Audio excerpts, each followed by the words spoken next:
Whoa, it's Wulzy. If all goes to plan, this should be the final episode of the random color building challenge, but we could get screwed by the random color generator. I don't know, man. There's a lot of work to be done in this episode. Final color generation for this series. Let's go. A blue, okay. I'm gonna put it in line with the speed changer. No fade time. Let's just paste that hex in there. Yep, that's a solid blue. I like it. Here we go again. Pink. Okay, we had a pink in the last part. We can kind of carry that over, I guess. I'm sure that with the magic of a hold-only pulse, we can definitely link that together. Next up, we have... Ooh, fourth color for today. Oh, that stinks. Don't get me wrong, it's a brilliant color on its own, but with the rest, man, I don't know about that. The finale, the last color to be generated, another pink, thank the Lord. With the pulses that we have, what's this looking like? That pink is so out of place. Oh no. We need to stop the 5 pulse going into the final part. The pink is pulsing to the blue, and it's not looking good, so we get rid of that.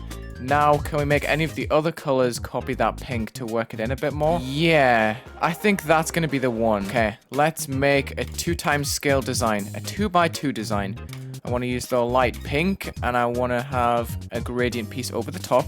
You know, just the basics. We want some kind of object to sit on top that's going to give it a bit of flair. There we go. I have a lot of options here. Okay. My first idea that immediately came to my head was to scale down this glow piece to 0.67 so it sits right on the square. Oh my god, I have just made the discovery on, what is this, episode 4, episode 5? I could be using black blending and just pulsing it to a copy color. Are you serious? How did I not think of this? That is genuinely such a huge oversight. I could have done so much cool stuff earlier on. We have the 5 glow pieces. I'm just giving them all a separate group ID, starting from 59, ending on 63. These groups are gonna pulse it on a 0.1 and 0.5, something like that, to copy color channel 2. Okay, that looks good to me. Now, what if I made another version of this on the other side? Oh, I need the pulse triggers first. Hold on. Let's copy it all together first and build helper, bring it to a different layer. Then we can get on with some different rotations. Make these copy color channel 5? One way, the other way. It's not short enough for that to be effective. I'm going to shorten the fade out time to a 0.25. I love the idea of having a scaled up outline to a 1.9. So there's like an outline of the block's actual design around the outside, and then having an extra block on the inside on that exact scale on black with like a 25% opacity, maybe a 50 if it's done right, like that, covering up the inside. Not sure. Okay, maybe instead I could get away with different glow objects being scaled down onto the edge. It just looks dull. So if I had 60 and 62 on like the top and bottom, then 65 and 67 for the other sides. It's just not noticeable though, is it? But then I could have that square that I initially wanted on full opacity 7, like that. And then that could toggle on and off. Yes! Oh, wait. These have fade times. I didn't allow fade times. Oh, no. Oh, no. I was so excited about that working and looking cool, man. Oh, come on. What a frustrating start to the video, man. It looks pretty spicy. If I can pair this with another black block design, the outline's going to stand out a lot more. Did I not toggle this off? Why are these blocks here? I never toggled off this background. How am I only just noticing this? I never toggled. Okay, there we go. That's looking cool. As for the blocks on the other design, I don't know yet, because I haven't made the other design yet, have I? I'm going to copy the value of the middle glow piece. Okay, so we have the object line at this outline. Then we have a black base block. And we're going to add another object on the inside on about 0.6 with those values. Just need to make sure it's like above. A full Z layer above for a blending object to show up, by the way. Kind of lame so far. Ooh, that's a bit cooler. Alright, what have I just done? What is this layering? Hold on, what? Oh, that's pretty cool. Okay. I fixed the layering, so the bottom layer of this block right here is at least T2. The top layer of the other block is T1. So now, at the very bottom of T2, I can scale up this black glow piece, which is going to differentiate it from all of the other blocks around it. As long as it's on the bottom of T2, it won't interfere with any of the details on any of the blocks. It's just going to sit in between this whole block and that whole block. Hell yeah. Oh my god, yes! That looks good. That actually looks good. And this spike actually looks kind of fine. I'm probably going to change the color of it, though. Getting a bit creative with the structuring right here by making it wrap around. Since I have all of this freedom, the layering is so nice because I can just bunch a bunch of blocks, that's a weird sentence, together, and the outline is just consistent all the way around. Like, there's an outline around a 1x1. If I put it in a 2x2, the outline is a 2x2 immediately because of how I've layered it, which is lucky. I don't even know how I did it, to be honest. That shows it best. Whatever that blue on the outside is, I'm copying the values of that and giving it to the spike to go on B1 or T1 even. Nice, that fits in, I think. Hopefully this makes up for the lack of design in the last episode. Okay, I'm thinking I should copy the middle object right here and paste the values on T2. Okay, it goes behind the glow. Nice. Can I just add another outline to this block? Because it's kind of ugly. It's a helpful contribution when the outlines are kind of dark on the blocks. Just to lighten them up a little bit at times.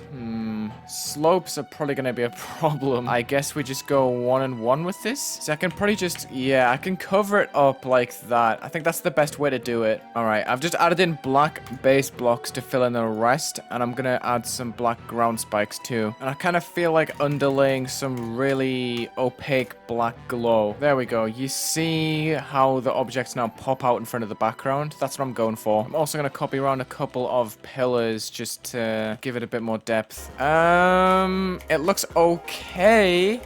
I don't know, it feels a bit static towards the end, but probably going to line the edges of some of these blocks with blue pulsing objects, the same as the outline and the spikes. This looks decent. I don't know. I was quite scared when I saw the colors, not going to lie, but I think I've managed to mix the blue pretty well. Okay, just continuing certain details around. I'm going to put this circle one layer above the hexagon and change its color to blue. No, not blue. Maybe 2. Whatever that is. Yeah, the light pink. There we go. I kind of feel like adding color triggers towards the end that change each color 1 by 1 to copy the color of 7, which is black. What if I then copied this pattern, moved it 3 blocks or so to the right, and started copying the very first colors into this color trigger. Oh god, how is this gonna work? Oh wait, I can just hit default. Then let's get the second color scheme. Where even is that? Okay, it's over here. And the green part as well. And finally, the finale. I just realized I said finally the finale. Obviously. That's probably the stupidest sentence I've ever said. But we have all of our color triggers, and this is now going to send this whole block design through every color scheme we've ever had. I love the way it drops out to black for a second, and then it cycles through every single color that's been in the level so far. It's like the perfect send-off. Why do I feel like these aren't evenly spaced? Hold on, because they're not. That's why. Okay, so instead of changing the color triggers right here, I'm going to delete these, and it will be the color scheme after this whole loop because I put it in last. So it starts right here, and then we can have it on the portal. I'm actually going to turn on effect lines for this. I never use this. Well, not like it makes a difference. Now hopefully you'll see what I've done towards the end of the level. It's using every single color. I think this looks pretty sick. And then boom, towards the ending, we can probably add a bit more detail, to be honest. It's so open. Oh, we could go to 6, which is white, and then black. Okay. Thank you for watching the random color challenge. I loved putting this series together, even if it may have driven me insane. And we're going to change it to the fancy looking font, I think. I'm going to put some glow on the obs, because why not? Just to make it a bit more shiny and feel a bit more special. I got to sign it as well, right? And I'll put that on color channel 6 so it doesn't fade out at the end. There we go. Yeah. In classic Wulzy fashion, I have finished this level in a rush. I had to get this out in time for the Wednesday premiere, as I promised in the last episode. No, I'm not proud of this as a main level. No, I will not be sending this. If it gets featured, it gets featured, man. I'm not the one responsible. I remember in the last challenge, the 2-hour building challenge, everyone tried to claim that I was the one that sent it, and my standards were like what's the word? Unfair, biased. No, I don't send these levels. Man, this was such a journey. My expectations changed with every single episode. I got really lucky in the beginning, expected to get unlucky towards the end, but honestly, a bad color scheme isn't even that much of a curse, as I've proven, with a lot of pulses, and maybe a bit of loopholing with blending. I didn't allow it at the beginning, I allowed it at the end because I discovered that I could pulse to an existing color channel while keeping blending by having black blending as the base. Yes, it's 58 seconds long, and I'm uploading it as a medium. It is what it is.